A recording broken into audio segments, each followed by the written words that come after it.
بسم اللہ الرحمن الرحیم۔ الصلاۃ والسلام علیک یا رسول اللہ وعلی آلک و اصحابک یا نور اللہ۔ میٹھے میٹھے اسلامی بھائیوں، آج ہم آپ کو عظیم صحابی رسول حضرت خالد بن ولید رضی اللہ تعالی عنہ کی 3 عظیم کرامتوں کے بارے میں بتائیں گے، اور ان کے حالات زندگی کے بارے میں کہ انہوں نے اسلام کیسے قبول کیا، اور ان کی کرامت، انہوں نے خطرناک زہر پی لیا لیکن انہیں کچھ اثر نہ ہوا، اور کافر عیسائیوں نے یہ دیکھتے ہوئے اسلام قبول کر لیا۔ جن دوستوں نے ہمارا یوٹیوب چینل سبسکرائب نہیں کیا، وہ کرامت صحابہ ہمارا یوٹیوب چینل صحابہ کرام کی کرامتوں والا سبسکرائب کر لیجئے، اور گھنٹی کے بٹن پر آل پریس کر لیجئے تاکہ نوٹیفیکیشن آپ کو ملتی رہے۔ شروع سے لے کر آخر تک ویڈیو ضرور دیکھیے گا، بہت ہی معلوماتی ہے۔ حضرت خالد بن ولید رضی اللہ تعالی عنہ یہ خاندان قریش کے بہت ہی نامور اشراف میں سے ہیں۔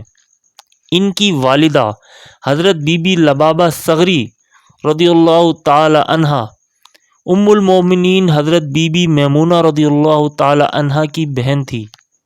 یہ بہادری اور فن سپہ گری و تدابیر جنگ کے اعتبار سے تمام اصحاب کرام رضی اللہ تعالی عنہم میں ایک خصوصی امتیاز رکھتے ہیں۔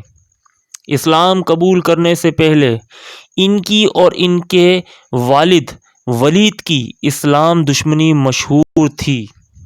جنگ بدر اور جنگ احد کی لڑائیوں میں یہ کفار کے ساتھ رہے، اور ان سے مسلمانوں کو بہت زیادہ جانی نقصان پہنچا، مگر ناگہاں ان کے دل میں اسلام کی صداقت کا ایسا آفتاب طلوع ہو گیا کہ 7 ہجری میں یہ خود بخود مکہ سے مدینہ جا کر دربار رسالت میں حاضر ہو گئے اور دامن اسلام میں آ گئے۔ یہ عہد کر لیا کہ اب زندگی بھر میری تلوار کفار سے لڑنے کے لیے بے نیام رہے گی۔ سبحان اللہ۔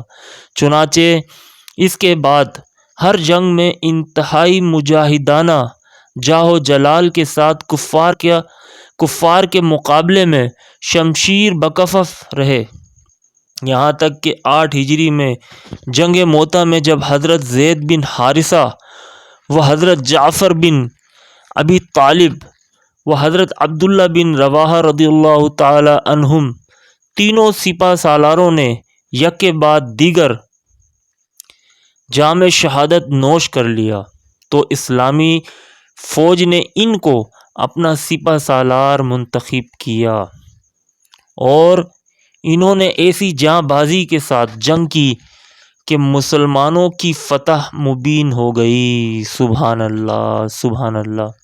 اور اسی موقع پر جب کہ یہ جنگ میں مصروف تھے، حضور اکرم صلی اللہ علیہ وآلہ وسلم نے مدینہ منورہ میں صحابہ رضی اللہ تعالی عنہم کی ایک جماعت کے سامنے ان کو سیف اللہ یعنی اللہ کی تلوار کے خطاب سے سرفراز فرمایا۔ سبحان اللہ، سبحان اللہ۔ امیر المومنین حضرت ابو بکر صدیق رضی اللہ تعالی عنہ کے دور خلافت میں جب فتنہ ارتداد نے سر اٹھایا تو انہوں نے ان معرکوں میں بھی، خصوصاً جنگ یمامہ میں، مسلمان فوجوں کی سپہ سالاری کی ذمہ داری قبول کی اور ہر محاذ پر فتح مبین حاصل کی۔ پھر امیر المومنین حضرت عمر رضی اللہ تعالی عنہ کی خلافت کے دوران رومیوں کی جنگوں میں بھی انہوں نے اسلامی فوجوں کی کمان سنبھالی اور بہت زیادہ فتوحات حاصل ہوئیں۔ 21 ہجری میں چند دن بیمار رہ کر وفات پائی۔ اللہ اکبر۔ کرامت خالد بن ولید رضی اللہ تعالی عنہ، زہر نے اثر نہیں کیا۔ روایت ہے کہ جب حضرت خالد بن ولید رضی اللہ تعالی عنہ نے مقام ہیرا میں اپنے لشکر کے ساتھ پڑاؤ کیا تو لوگوں نے عرض کیا کہ اے امیر لشکر، آپ عجمیوں کے زہر سے بچتے رہیں، ہم لوگوں کو اندیشہ ہے کہ کہیں یہ لوگ آپ کو زہر نہ دے دیں۔ آپ رضی اللہ تعالی عنہ نے فرمایا کہ لاؤ میں دیکھ لوں کہ اجمیوں کا زہر کیسا ہوتا ہے۔ لوگوں نے آپ کو دیا تو آپ بسم اللہ پڑھ کر کھا گئے اور آپ کو بال برابر بھی ضرر نہیں پہنچا۔ اور کلبی کی روایت میں ہے کہ ایک عیسائی پادری جس کا نام عبد المسیح تھا ایک ایسا زہر لے کر آیا کہ اس کے کھا لینے سے 1 گھنٹے کے بعد موت یقینی ہوتی ہے۔ آپ نے اس سے وہ زہر مانگ کر اس کے سامنے ہی بسم اللہ الذی لا یضر مع اسمہ شیء فی الارض ولا فی السماء وہو السمیع العلیم پڑھا اور یہ زہر کھا گئے۔ یہ منظر دیکھ کر عبد المسیح نے اپنی قوم سے کہا کہ اے میری قوم، یہ اتنا خطرناک زہر کھا کر بھی زندہ ہیں، یہ بہت ہی حیرت کی بات ہے۔ اب بہتر یہی ہے کہ ان سے صلح کر لو ورنہ ان کی فتح یقینی ہے۔ چنانچہ ان عیسائیوں نے ایک گرہ قدر جزیہ دے کر صلح کر لی۔ یہ واقعہ امیر المومنین حضرت ابو بکر صدیق رضی اللہ تعالی عنہ کے دور خلافت میں ہوا۔ کرامت کی 25 قسموں میں سے مہلکات کا اثر نہ کرنا یہ بھی کرامت ہے۔ یہ بھی کرامت کی ایک بہت ہی شاندار قسم ہے، چنانچہ مذکورہ بالا روایت اس کی بہترین مثال ہے۔ سبحان اللہ، سبحان اللہ۔ دوسری کرامت شراب کی شہد۔ حضرت خیثمہ رضی اللہ تعالی عنہ کہتے ہیں کہ ایک شخص حضرت خالد بن ولید رضی اللہ تعالی عنہ کے پاس شراب سے بھری ہوئی مشک لے کر آیا تو آپ نے یہ دعا مانگی کہ یا اللہ عز و جل اس کو شہد بنا دے۔ تھوڑی دیر بعد جب لوگوں نے دیکھا تو وہ مشک شہد سے بھری ہوئی تھی۔ سبحان اللہ، سبحان اللہ، کیا شان ہے خالد بن ولید رضی اللہ تعالی عنہ کی۔ تیسری کرامت شراب سرکہ بن گئی۔ ایک مرتبہ لوگوں نے آپ رضی اللہ تعالی عنہ سے شکایت کی کہ اے امیر لشکر، آپ کی فوج میں کچھ لوگ شراب پیتے ہیں۔ آپ نے فوراً ہی تلاشی لینے کا حکم دے دیا۔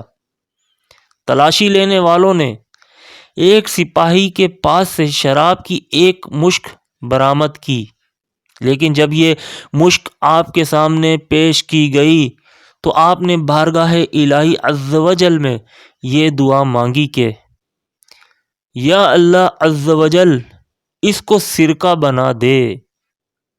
چنانچہ جب لوگوں نے مشک کا منہ کھول کر دیکھا تو واقعی اس میں سے سرکہ نکلا۔ سبحان اللہ۔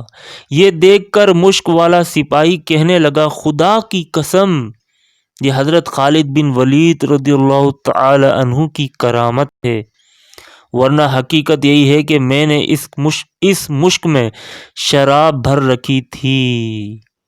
اللہ اکبر۔ تبصرہ: کرامت کی 25 قسموں میں سے قلب ماہیت یعنی کسی چیز کی حقیقت کو بدل دینا بھی ہے۔ مذکورہ بالا دونوں روایات کرامت کی اس قسم کی مثالیں ہیں کہ اولیاء اللہ جب بھی چاہتے ہیں اپنی روحانی طاقت یا اپنی مستجاب دعاؤں کی بدولت ایک چیز کی حقیقت کو بدل کر اس کو دوسری چیز بنا دیتے ہیں۔ اولیاء اللہ کی کرامتوں کے تذکروں میں سے اس کی ہزاروں مثالیں ملیں گی۔ سبحان اللہ، سبحان اللہ۔ میٹھے میٹھے اسلامی بھائیوں، ہمارے یوٹیوب چینل کا نام کرامت صحابہ ہے اور ہمارے یوٹیوب چینل میں صحابہ کرام کی شان اور ان کی کرامتوں پر مبنی ویڈیوز ہیں۔ ہم نے یہ ابتدا کی ہے۔ آپ سب دوستوں سے گزارش ہے کہ ہمارا یوٹیوب چینل سبسکرائب کیجئے اور ہمارے یوٹیوب چینل کی لنک اٹھا کر اپنے واٹس ایپ گروپ اور فیس بک میں اور جہاں جہاں لنک شیئر کی جاتی ہے وہاں شیئر کیجئے، ہمارا چینل سبسکرائب کیجئے۔ انشاءاللہ ایک نئی ویڈیو کے ساتھ حاضر ہوں گے، تب تک کے لیے اجازت۔ السلام علیکم۔